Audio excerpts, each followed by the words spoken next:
সময়ের পরাত ঝরে ফেলে আড়মোড়া ভাঙছে হারিয়ে যাওয়া এক দুনিয়া। বহু হাজার বছর আগে চাপা পড়ে গিয়েছিল সেই পৃথিবী।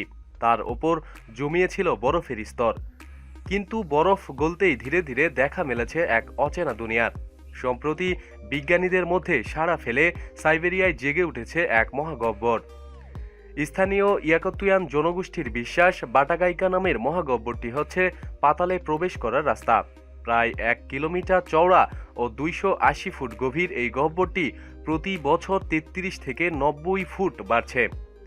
এর ফলে ভূগর্ভস্থ বরফ গলে বেরিয়ে আসছে প্রায় 2 লক্ষ বছর পুরনো প্রাণী জগতের নিদর্শন। ইতিমধ্যে বাটাগাইকা গহ্বর থেকে পাওয়া গেছে প্রাগৈতিহাসিক প্রায় মামথ ও 4000 বছর পুরনো ঘোড়ার জীবনাশ্ম। বৈজ্ঞানিকদের বিশ্বাস, গ্লোবাল ওয়ার্মিংয়ের ফলে ভূগর্ভে বরফ গলে যাওয়ায় তৈরি হয়েছে এই বিশাল গহ্বর। তার ফলে প্রকাশ্য এসেছে তুষার যুগে চাপা পড়ে যাওয়া বহু প্রাগৈতিহাসিক প্রাণীর জীবনাশ্ম।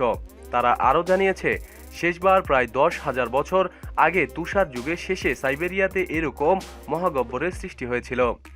আবহাওয়া বদল ও উষ্ণায়নের গবেষণায় ওই গহ্বর থেকে জরুরি তথ্য পাওয়া যাবে বলেও মনে করছেন তারা। তবে এ নিয়ে কিছুটা উদ্বেগও রয়েছে।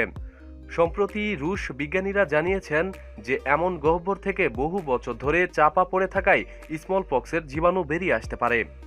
প্রতিদিন সব খবরাখবরের জন্য সাথেই থাকুন এবং সাবস্ক্রাইব করুন। ধন্যবাদ।